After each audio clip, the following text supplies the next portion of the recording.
ప్రభు యేసు క్రీస్తు నామములో మీ అందరికీ కూడా మా వందనాలండి. దేవునికి స్తోత్రం.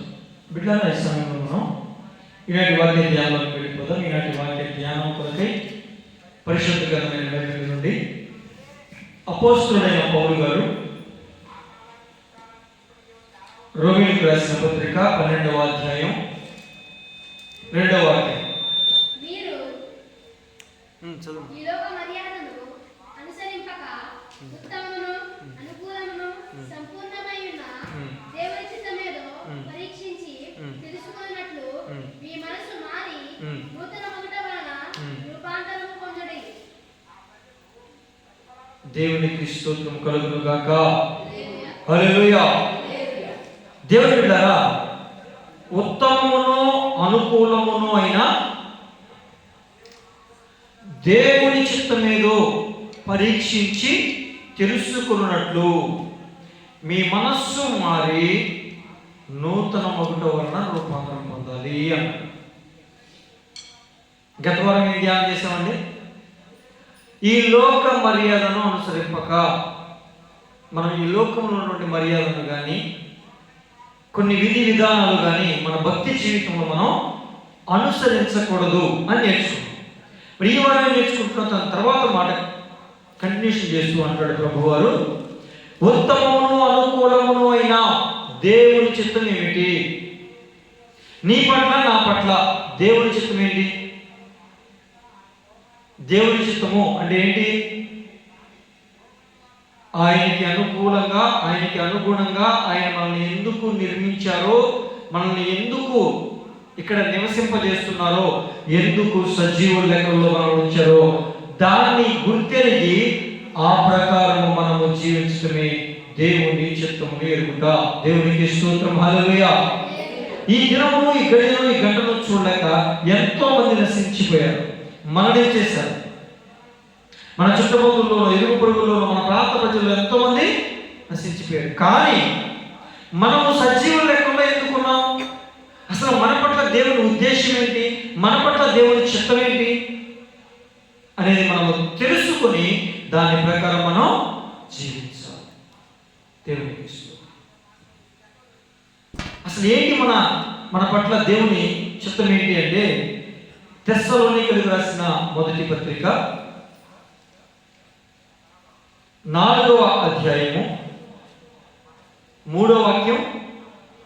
తెస్సలోనికీయులకు రాసిన మొదటి పత్రిక 4వ అధ్యాయము 3వ వాక్యము, ఆ తదుపరి 5వ వాక్యం. మీరు పరిశుద్ధులగుటయే అనగా మీరు జారత్వమునకు దూరముగా ఉండుటయే దేవుని చిత్తము. 5వ వాక్యం. మీలో ప్రతివాడును దేవుని ఎరుగని అన్యజనుల వలె కామాభిలాషయందు కాక పరిశుద్ధత యందును ఘనత యందును తన ఘటమును ఎట్లు కాపాడుకొనవలెనో అది ఎరుగుటయే దేవుని చిత్తము. దేవునికి స్తోత్రము కలుగును గాక. ఏమన్నాడండి? మీరు పరిశుద్ధులగుటయే దేవుని చిత్తము. ఉత్తమము అనుకూలము అయిన దేవుని చిత్తం ఏంటో తెలుసుకోవాలి, ఆ ప్రకారం జీవించాలి అని నేర్చుకుంటున్నాం కదా. ఇప్పుడు దేవుని చిత్తం ఏమిటో చాలా స్పష్టంగా బయలుపరిచారు. ఏంటి దేవుని చిత్తం? పరిశుద్ధులగుటయే. ఏమవ్వాలనండి? పరిశుద్ధులగుటయే దేవుని చిత్తం. ఎలా పరిశుద్ధులు అవ్వాలి అంటే, పాపము చేయకుండా మన ఘటమును కాపాడుకోవాలి అంటున్నాడు. 5వ వాక్యం. ఘటము అంటే ఏంటండి? ఘటము అనగా శరీరం. అంటే మన శరీరానికి మాలిన్యము కానీ, మలినము కానీ, పాపము కానీ, మస్తు కానీ, మరి ఏ అపవిత్రత అంటకుండా మనము కాపాడుకుంటే దేవుని చిత్తాన్ని నెరవేర్చిన వారు అవుతాం. దేవునికి స్తోత్రం. హల్లెలూయా. అదవుతున్న దేవుని బిడ్డలారా, ఏంటి దేవుని చిత్తం? మన శరీరానికి మలినం అంటకుండా కాపాడుకోవటమే, అపవిత్రత అంటకుండా కాపాడుకోవటమే, మస్తు అంటకుండా కాపాడుకోవటమే దేవుని చిత్తం. శరీరానికి అపవిత్రత కానీ మలినము కానీ ఏ విధంగా దేనికి అంటుకుంటుంది? మన హృదయ రూపంలో ఉన్నటువంటి ఆశలు, కోరికల ద్వారా మన శరీరానికి మలినం అంటుకుంటుంది, అపవిత్రత అంటుకుంటుంది, మస్తు అంటుకుంటుంది. అంతే కదా? హృదయాంతరంగంలో ఉన్నటువంటి విషయాల ద్వారా మాత్రమే శరీరము మలినమయ్యే అవకాశం, అపవిత్రత అయ్యే అవకాశం ఉంటుంది. కనుక ఈ శరీరాన్ని చాలా జాగ్రత్తగా మనం పరిశుద్ధముగా ఉండడానికి కాపాడుకోవాలి. దేవునికి స్తోత్రం కలుగును గాక. హల్లెలూయా. అంటే దేవుని చిత్తం ఏమిటి అంటే మొట్టమొదటిగా మనం ఏం నేర్చుకుంటున్నామండి? పాపము నుండి విడుదల పొందటం. పాపము మన వద్దకు చేరకుండా మనల్ని మనం కాపాడుకోవటమే, మనల్ని మనం రక్షించుకోవటమే మన పట్ల దేవుని చిత్తం. ప్రతి ఒక్కరు కూడా రక్షించబడాలి. ఎలా రక్షించబడతారు? రక్షణ ఎప్పుడు వస్తుంది అంటే ఒకవేళ తెలియక ముందు, ప్రభువు తెలియక ముందు, వాక్యం తెలియక ముందు చేసేటువంటి ప్రతి తప్పు, అవిధేయత ఇవన్నీ కూడా ఉన్నాయి కదా, వాటన్నిటినీ పశ్చాత్తాపముతో ఒప్పుకొని విడిచిపెట్టి ఇక నుంచి ఆ విధమైన క్రియలు లేకుండా ఒక పరిశుద్ధమైన జీవితాన్ని కలిగి ఉంటే ఏంటంటే దేవుని చిత్తం. అదే రక్షణ. కనుక దేవుని చిత్తం ఏమిటో తెలుసుకుని దాని ప్రకారం జీవించాలి. అంటే దేవుని చిత్తం ఏంటంటే మొట్టమొదటిగా మనందరం కూడా రక్షించబడాలి. మనందరం ఎలా ఉండాలండి? రక్షించబడాలి. దేవునికి స్తోత్రం కలుగును గాక. మరొక విషయం ఏంటంటే హెబ్రీ పత్రిక, అపోస్తలుడైన పౌలు గారు రాసినటువంటి హెబ్రీయులకు రాసిన పత్రిక 10వ అధ్యాయము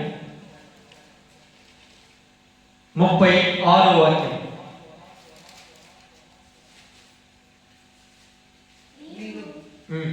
దేవుని చిత్తమును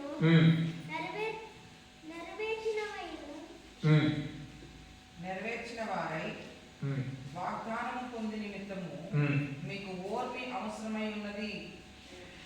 దేవునికి స్తోత్రము కలుగును గాక. ఇప్పుడు ఏమంటున్నాడు?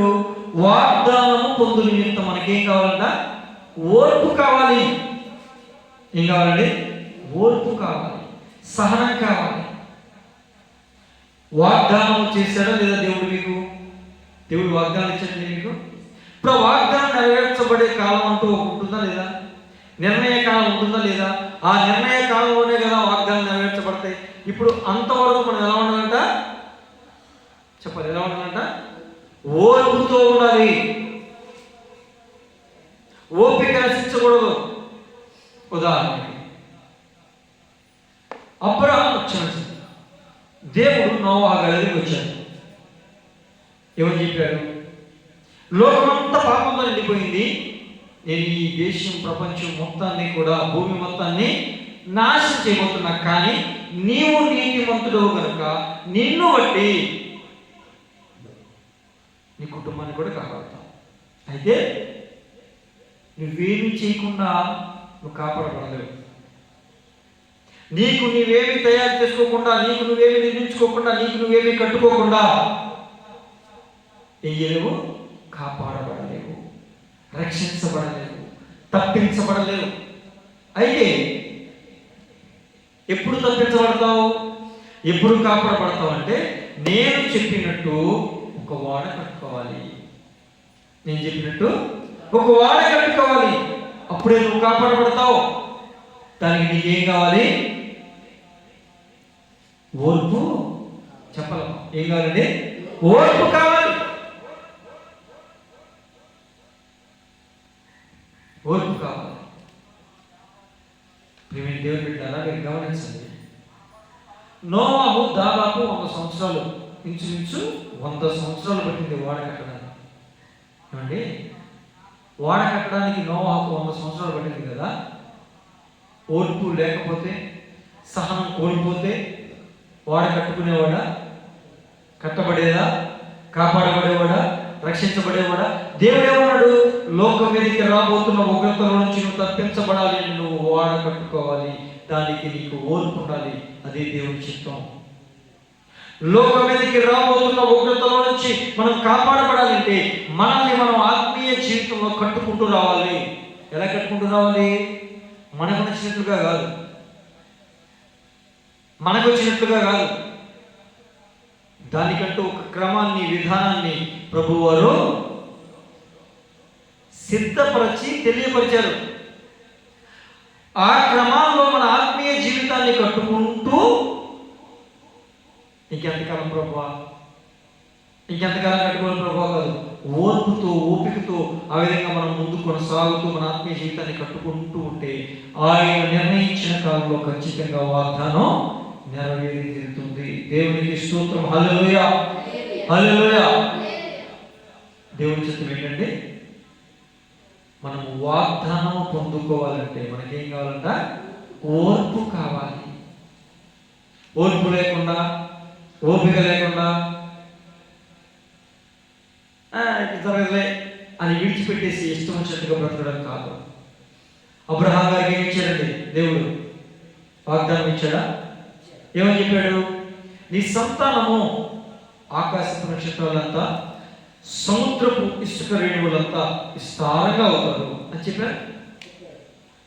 అది చెప్పిన 11 సంవత్సరాలకి పిల్లలు పుట్టారా? 11 సంవత్సరాల తర్వాత దేవుడు చెప్పిన విధానం కాకుండా వేరొక విధానంలో ఇష్మాయేలుని అన్నాడు. అంటే 75 సంవత్సరాలప్పుడు చెబితే 86 సంవత్సరాలకి ఇష్మాయేలుని అన్నాడు. ఎలాగా? మనిషి చెప్పినట్లుగా, మనుషులు చెప్పినట్లుగా. దేవుడు చెప్పింది, దేవుడి విధానం అదంతా పోయింది, మనిషి విధానం వచ్చింది. దేవుని బిడ్డలారా, మనిషి చెప్పినట్లుగా చేసినటువంటి ఆ పని దేవునికి నచ్చిందా? ఏమన్నాడు? ఇతడు కాదు వాగ్దాన కుమారుడు పంపించి. వదులుకోవాల్సి వచ్చిందా? విడిచిపెట్టాల్సి వచ్చిందా? మరి ఎన్ని సంవత్సరాలకి వాగ్దాన పుత్రుడు వచ్చాడు? 100 సంవత్సరాలు. అంటే 75 సంవత్సరాలప్పుడు దేవుడు అబ్రహాం గారికి వాగ్దానం ఇస్తే 100 సంవత్సరాల వయసు వచ్చినప్పుడు దేవుడు ఇస్సాకుని ఇచ్చాడు. ఇచ్చలేదా? దానికి ఓర్పు ఉండాలా వద్దా? ఓపిక ఉండాలా వద్దా? దాదాపు 10 సంవత్సరాలు ఓపిక పట్టారు. కానీ తర్వాత ఓపిక నశించేసింది. ఎవరికి? శారమ్మకి. అబ్రహాం గారికి ఏం తొందరగా నశించడం, శారమ్మ నశించింది. ఇక నాకు పిల్లలు పుట్టరని చెప్పి ఇంకొక పద్ధతిని అమలు చేసింది, ఇంకొక విధానం అమలు చేసింది. అలా చేయొచ్చా? అంటే దేవుడు ఈ కార్యం చేయాలి అని నీ పట్ల నీకు నిర్ణయించి నీకు వాగ్దానం ఇచ్చిన తర్వాత నీకు నచ్చినట్లుగా కొంతకాలం చూసి ఇది దేవుడు చిత్తమేమో నువ్వు చేసేయచ్చా? గమనించండి, దేవుడి చిత్తం ఏంటంటే వాగ్దానాలు పొందుకోవాలంటే ఓర్పు ఉండాలి, ఓపిక ఉండాలి, సహనం ఉండాలి. అది దేవుని చిత్తం. ఓర్పుతో, ఓపికతో, సహనంతో వాగ్దానం వైపు కనిపెడుతూ ప్రభువు రామన్నట్లుగా, ప్రభువు చేయమన్నట్లుగా భక్తి చేస్తేనే వాగ్దానాన్ని స్వతంత్రించుకుంటాం. దేవునికి స్తోత్రం. హల్లెలూయా, హల్లెలూయా. అంతేగాని వాగ్దానం ఇవ్వగానే దేవుడిని కొన్ని దీవించదుగా కాదు, నువ్వు చేసే పనులన్నీ సఫలమవుతాయి అన్నాడు. మంచిదే, దేవుడు వాగ్దానం ఇచ్చాడు. కానీ అవి నెరవేర్చబడేది ఎప్పుడు? ఓర్పుతో, సహనంతో ఉన్నప్పుడు. ఆయన నిర్ణయించిన సమయంలో. ఎవరండి? దేవుడు నిర్ణయించిన సమయంలో అవి జరుగుతాయి. దేవుడికి స్తోత్రం. ప్రియమైన దేవుని బిడ్డ, మరొక విషయం చూద్దాం. ఏంటి దేవుని చిత్తం? తెస్సలోనికీయులకు రాసినటువంటి మొదటి పత్రిక, తెస్సలోనికీయులకు రాసిన మొదటి పత్రిక 5వ అధ్యాయం 18వ వాక్యం. ప్రతి విషయమును కృతజ్ఞతాస్తుతులు చెల్లించుడి, ఇలాగు చేయుట యేసుక్రీస్తునందు మీ విషయంలో దేవుని చిత్తము. దేవునికి స్తోత్రం కలుగును గాక. ఇది చాలా కష్టతరమైనటువంటి విషయం, చాలా కష్టతరమైనటువంటి దేవుని చిత్తం. ఎందుకు ఆ మాట అన్నారంటే, అంటే అన్నీ అలాగే ఉన్నాయి. ఓపికతో ఉన్నారంటే ఎన్ని సంవత్సరాలు ఎంతకాలం ఉండగలం? అబ్రహాం గారు లాంటి వాళ్ళే, శారా లాంటి వాళ్ళే 10 సంవత్సరాలు నాకు తొట్టిపోయి మళ్ళీ దేవుడు చెప్తే మళ్ళీ సెట్ అయ్యారు. సరే, ఇప్పుడు మీరు గమనించండి. ఇప్పుడు ఏమంటున్నాడు ప్రభు వారు? ప్రతి విషయంలో కృతజ్ఞతాస్తుతులు చెల్లించడం దేవుని చిత్తం. ఎవరి విషయమై? నీ విషయమై దేవుని చిత్తం. ఇప్పుడు శ్రమ వచ్చింది, దేవుని స్తుతించాలి. కష్టం వచ్చింది, దేవుని స్తుతించాలి. బాధ వచ్చింది, దేవుని స్తుతించాలి. మరణం వచ్చింది, ఇంట్లో మరణం వచ్చింది, దేవుణ్ణి కాదు. ఇది అంత చెప్పినంత సులువా? ఏమండి, బాధ ఉన్నప్పుడు దేవుణ్ణి స్తుతించగలమా? స్తుతించగలమా అండి? కష్టం. భయంకరమైన శ్రమ వచ్చింది, దేవుని స్తుతించు. అయ్యా, ఈ శ్రమ ఇచ్చావు నీకు వందనాలు, ఈ శ్రమను జయించి కృపించావు నీకు స్తోత్రాలు, శ్రమను నిలబడే కృపించావు నీకు స్తోత్రాలు, శ్రమను తట్టుకునే కృపించావు నీకు స్తోత్రాలు ముందుగానే స్తోత్రం చెప్పగలను. అది అంత సులువు అండి? చెప్పినంత సులువు అవుతుందా? అవదు. దానికి చాలా సాధన అవసరం. కానీ ఖచ్చితంగా సాధన చేస్తే పొందుకుంటాం. ప్రతి విషయంలో నీకు సంతోషం కలిగిందా, దేవుడిని స్తుతించాలి. బాధ కలిగిందా, దేవుడిని స్తుతించాలి. అందుకే పాట, సంతోషమందైన శ్రమల ఎందైనను నా స్తుతి కీర్తనకు ఆధారము నీవే. అదేనండి, సంతోషమందైనా శ్రమల ఎందైనా మన స్తుతి కీర్తనకు ఆధారం యేసుగానే ఉండాలి. కనుక ప్రతి విషయంలో కృతజ్ఞతాస్తుతులు చెల్లించే వారు మనము ఉండాలి. దేవునికి స్తోత్రం కలుగును గాక. హల్లెలూయా. అది దేవుని చిత్తం, అది నీ విషయమై దేవుని చిత్తమై ఉన్నది. దేవునికి స్తోత్రం కలుగును గాక. ఒకటి, పాపము చేయకుండా మన ఘట్టమును మన శరీరంలో కాపాడుకొని రక్షించుకోవటం దేవుని చిత్తం. 2, వాగ్దాన విషయమై ఓర్పుతో సహనముతో ఉండడం దేవుని చిత్తం. 3, ప్రతి విషయంలో అది బాధైన, కష్టమైన, సంతోషమైన, ఆనందమైన దేవునికి కృతజ్ఞతాస్తుతులు చెల్లించటం మన విషయంలో దేవుని చిత్తము. దేవునికి స్తోత్రము కలుగును గాక. హల్లెలూయా, హల్లెలూయా. దేవునికి స్తోత్రం. ఈ సమయంలో మరొక మాట చూద్దాం. పేతురు గారు రాసిన మొదటి పత్రిక, పేతురు గారు రాసినటువంటి మొదటి పత్రిక 2వ అధ్యాయము, పేతురు గారు రాసిన మొదటి పత్రిక 2వ అధ్యాయము 15వ వాక్యాన్ని చూద్దాం. మీట్లు యుక్త ప్రవర్తన గలవారై అజ్ఞానముగా మాట్లాడు మూర్ఖుల నోరు మూయుట దేవుని చిత్తము.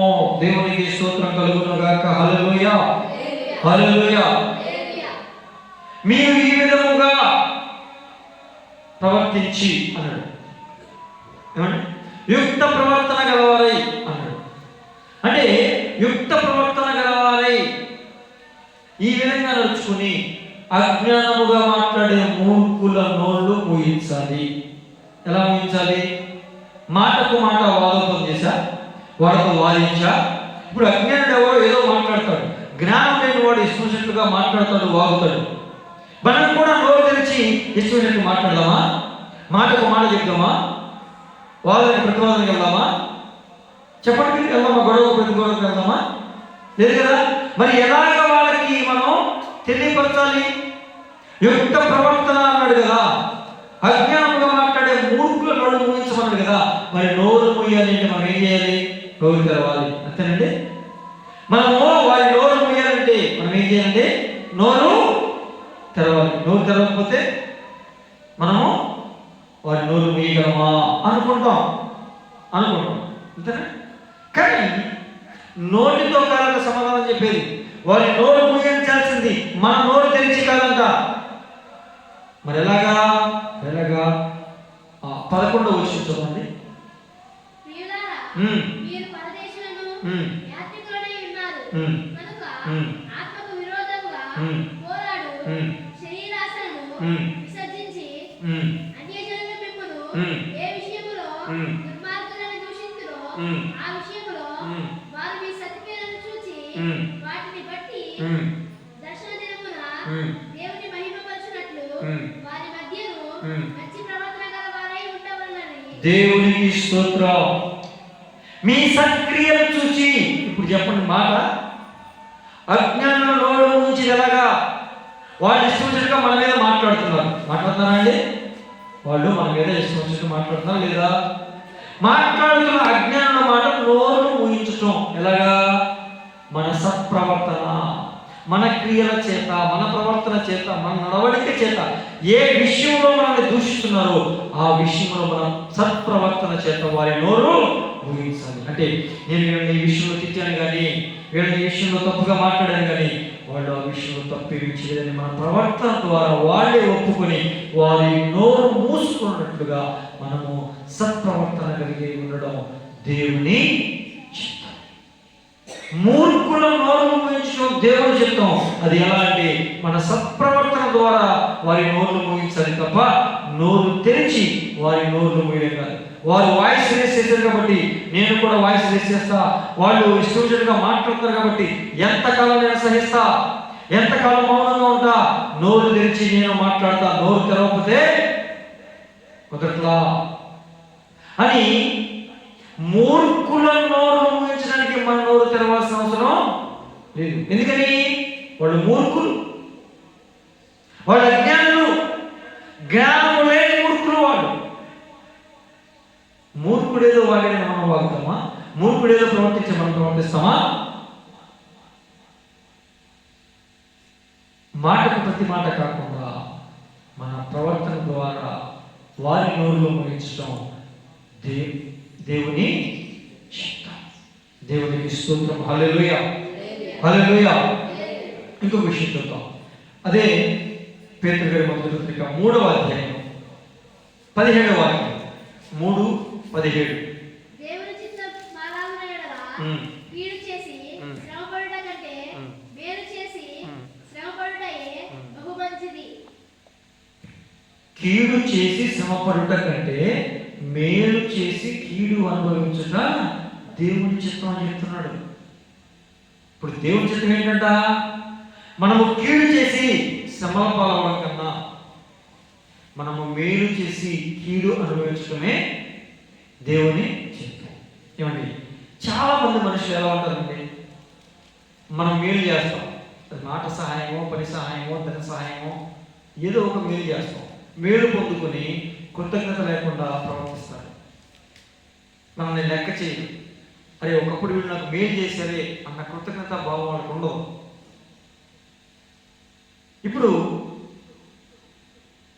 ఆ విధంగా మనం మేలు చేసి వాళ్ళు కృతజ్ఞత లేకపోతే పర్వాలేదు కానీ మన మీదే లేనిపోయిన నిందలు వేశారనుకోండి, మన దగ్గర మేలు పొంది మన ద్వారా మేలు అనుభవించి మన మీదే నిందలు వేస్తే మనం మౌనంగా ఉండటం ఏంటంట?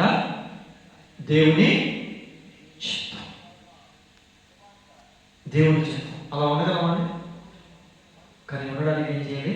ప్రయత్నం చేయాలి. ఉండడానికి ప్రయత్నం చేయాలి.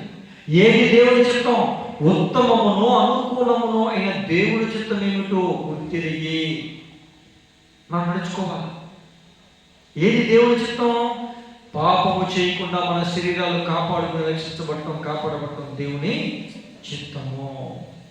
ఓర్పు కలిగి ఉండడం దేవుని చిత్తము. ప్రతి విషయంలో శ్రమ బాధల్లో కృతజ్ఞత చెల్లించడం దేవుని చిత్తము. అజ్ఞానుల మూర్ఖుల నోర్లు మూయాలంటే మన సత్ప్రవర్తన ద్వారానే మూయటం దేవుని చిత్తం. ఇప్పుడు ఇంకొక మాట అంటున్నాడు, మేలు చేసి కీడు అనుభవించుట దేవుని చిత్తం. నా వల్ల మేలు పొందారు, నేను వాళ్ళకి ఏం అన్యాయం చేయాల, అక్రమం చేయాల, మోసం చేయాల, వాళ్ళు నేనాడు కూడా నేను ఏమి ఆట ఒక మాట్లాడాలా, అయ్యా నన్ను ఎందుకు ఇలా అంటున్నారు? పర్వాలేదు, నువ్వు మేలు చేసావు, నువ్వు వాళ్ళకి ఏ హాని చేయాల, వాళ్ళ మేలే కోరుకున్నావు కానీ కీడు కోరుకునే వ్యక్తి కాదు.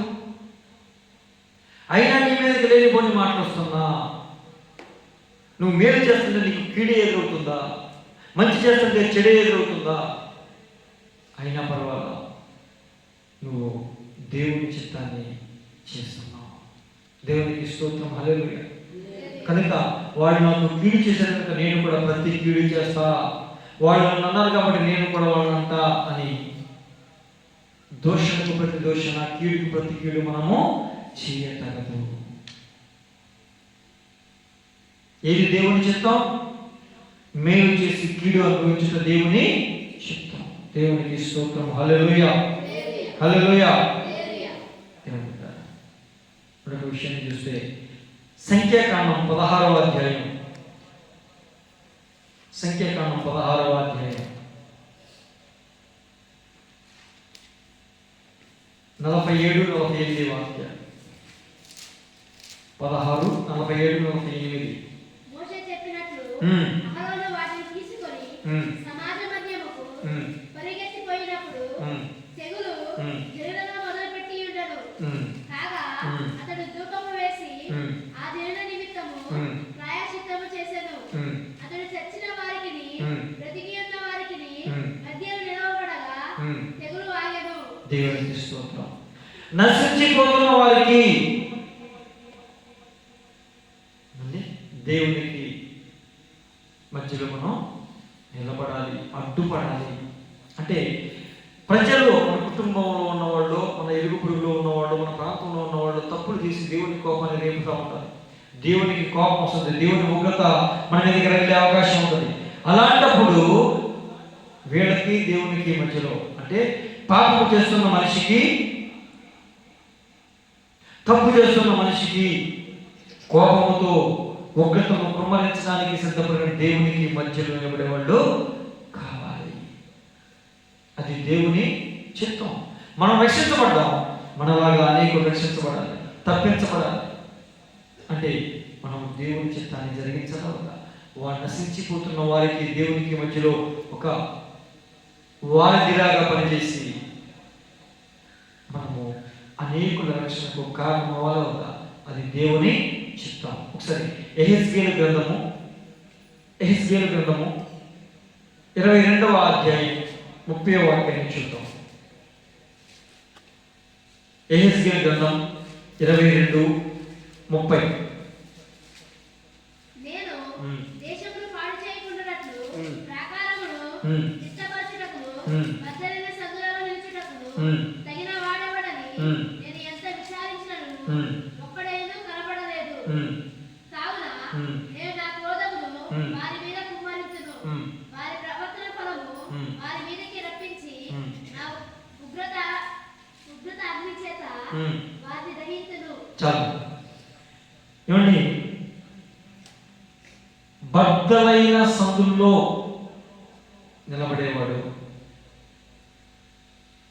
కూలిపోబోతున్నటువంటి ప్రాకారాలు, కూలిపోబోతున్న జీవితాలని, పాపములోను శాపములోను కూలిపోతున్న జీవితాలని మరలా నిలబెట్టడానికి దేవునికి మనిషికి మధ్యలో ఏర్పడుతున్న అగాధమును, ఆ గ్యాప్ను, ఆ ఖాళీని ఫిల్ చేయడానికి, నింపడానికి బద్దలైన సందులో ఎవరైనా ఉంటారేమో, ఒక్కడుంటే ఆ పట్టణాన్ని కాపాడతారన్నాడు. అంటే దేవుని చిత్తం కదా. ఒక్క మనిషి పట్టణంలో ఉండి నశించిపోతున్న ఆ ప్రాంత ప్రజల కోసం ప్రార్థన చేస్తూ దేవుని కనికరాన్ని వేడుకుంటే అతడు బద్దలైన సందులో నిలబడేవాడు. దేవునికి స్తోత్రం. అతనిని బట్టి దేవుడు ఆ పట్టణాన్ని కాపాడతాడు. అతనిని బట్టి దేవుడు ఆ పట్టణాన్ని కాపాడతాడు. అది దేవుడి చిత్తం. ఎవరు నశించి నరకానికి వెళ్ళడం దేవుడి చిత్తము కాదు, కానీ ప్రతి ఒక్కరూ కూడా రక్షించబడి పరలోకం చేరడం దేవుడి చిత్తము కనుక నశించిపోతున్న వారి పట్ల బాధ్యత తీసుకుని వారికి దేవునికి మధ్యలో మనం నిలబడే వారి పట్ల ప్రార్థన చేస్తూ వారి తప్పులను క్షమించమని అడుగుతూ దేవుని ప్రాధేయపడి వారి రక్షణకు కారణం అయ్యే వ్యక్తులు ఉండడం దేవుని చిత్తం. దేవుని చిత్తం. ఇక ఆఖరిగా యోహాను మొదటి పత్రిక 2వ అధ్యాయము 17వ వాక్యం. యోహాను మొదటి పత్రిక. లోకమును దాని ఆశయు గతించిపోతున్నవి కానీ దేవుని చిత్తమును జరిగించువాడు నిరంతరము నిలుచును. దేవునికి స్తోత్రం. లోకము దాని ఆశలు గతించిపోతాయి, మరి ఎవరు నిలబడతారంట? దేవుని చిత్తం చేసిన వాళ్ళు ఎంతకాలం నిలబడతారంట? నిరంతరము, అంటే యుగ యుగాలు నిలబడతారు. ఏమంటే లోకము దాని ఆశలకు తెచ్చిపోతాయి అంటారు కదా. నేను మొట్టమొదటి మానవుడైనటువంటి ఆదాము మొదలుకొని ఇప్పటి వరకు చాలా మంది, ఈ రాబోతున్న దినంలో ఇంకొంతమంది మరణించే అవకాశం ఉందా లేదా? ఆదాము మొదలుకొని ఇప్పటి వరకు మరణిస్తున్నారా? పుట్టారు వీళ్ళు మరణిస్తున్నారు. వీళ్ళు గతించిపోయారు, కానీ ఆకాశం అలాగే ఉందిగా, భూమి అలాగే ఉందిగా, ఉందా లేదా? మరి ఇక్కడ చెబుతున్న వాక్యం ఏంటి? లోకము దాని ఆశలు గతించిపోతాయి, దేవుని చిత్తం చేసినోడు నిరంతరము నిలుచును అంటున్నాడు కదా. రాబోతున్నది ఒక రోజు, మనం అనుకుంటున్నాం మనమే ముందు గతించిపోతున్నాం కదా. ఇది క్షణభంగురమైనది. యాత్రికులం, యాత్ర చేయడానికి లోకానికి వచ్చాం, మరలా అక్కడికి వెళ్ళిపోవాలి. ఇది మొదటి మరణం. రెండవ మరణం పాలు కాకుండా చూసుకోవాలి. ఏంటి రెండవ మరణం? నరకానికి వెళ్ళడం రెండవ మరణం. అవునండి. కనుక నశించకుండా నిరంతరము యుగ యుగాలు ప్రభుత్వం నిలిచి ఉండే భాగ్యం పొందుకోవాలంటే ఏం చేయాలి? దేవుని చిత్తాన్ని చేయాలి. ఒక్కనొక దినమున ఈ ఆకాశం చాప చుట్టబడినట్లు, చాప ఎలా చుట్టడం తెలుసు కదండి? చాప చుట్టబడినట్లు చుట్టబడిపోతాయి.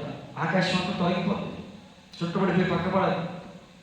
ఈ భూమి మొదలు నిక్కుటమైన వేటముతో అగ్ని చేత కాల్చబడిపోతుంది. అందుకే కొత్త భూమి కొత్త ఆకాశం అన్నాడు. ఈ భూమి కాల్చబడిపోతుంది, ఆకాశం చుట్టబడిపోతుంది. అక్కడ చెప్పిన మాట లేదా? లోకము దాని ఆశలు గతించిపోతాయి, దేవుని చిత్తం చేసిన వాడు నిరంతరము నిలుస్తాడు. కనుక దేవుని చిత్తం చేయడానికి ప్రయాసపడదామా? నిరంతరం నిలిచి ఉండే భాగ్యాన్ని పొందుకుందామా? ఉత్తమమును అనుకూలమైన సంపూర్ణమైనటువంటి దేవుని చిత్తం ఏంటో ఎరిగి దాని ప్రకారం మనం జీవించాలి అనడం లేదండి. మీ మనస్సు మరి నూతన ఒకటి వలన మీరు రూపాంతరం పొందుతారు. దేవుని చిత్తం చేస్తేనే ఈ మట్టి దేహం మహిమకు మార్చబడుతుంది, మత్స్యమైన ఈ దేహం అమర్త్యతకు మార్చబడుతుంది. అలా రూపాంతరం పొందాలి అంటే దేవుని చిత్తం చేయాలి. అది కూడా ఉత్తమము, అనుకూలము, సంపూర్ణమైన దేవుని చిత్తం చేయాలి. దేవుని చిత్తం ఏంటో ఒక 7 విషయాలు మనం చూసాం. ఏంటంటే, ఒకటి రక్షించబడటం, కాపాడబడటం, మన శరీరాన్ని పాపం అంటకుండా నిలబడకుండా మనం కాపాడుకోవడం దేవుని చిత్తం. దేవుడు ఇచ్చిన వాగ్దానాన్ని పొందుకునే విషయంలో ఓర్పుతో సహనముతో ఉండి దేవుడు చెప్పినట్లుగా నడుచుకోవటం, మెలగడం దేవుని చిత్తం. ప్రతి విషయంలో కృతజ్ఞతాస్తుతులు చెల్లించడం దేవుని చిత్తం. అజ్ఞానుల మూర్ఖుల నోర్లు మూయడం, మన ప్రవర్తన ద్వారా మూయడం దేవుని చిత్తం. కీడుకు ప్రతి కీడు చేయకుండా కీడు చేసి క్షమించాలి, మేలు చేసి కీడు అనుభవించడం దేవుని చిత్తం. నశించిపోతున్న వారికి, పాపము చేసి దేవుని కోపాన్ని రేపుతున్న ప్రజలను నశింప చేయడానికి వస్తున్న, ఉగ్రతతో వస్తున్న దేవునికి మధ్యలో బద్దలైన సందులో నిలబడిపోవడం దేవుని చిత్తం. ఇక ఆఖరిగా నిత్య మహిమలో చేరటం దేవుని చిత్తం. కనుక ఈ విధంగా దేవుని చిత్తాన్ని జరిగించి యుగ యుగాలు నిరంతరము ఆయనతో నిలిచి ఉండే భాగ్యాన్ని పొందుకుందాం. అట్టి కృప ప్రభువు అందరికీ దయచేయునుగాక. ప్రార్థన చేసుకుందాం.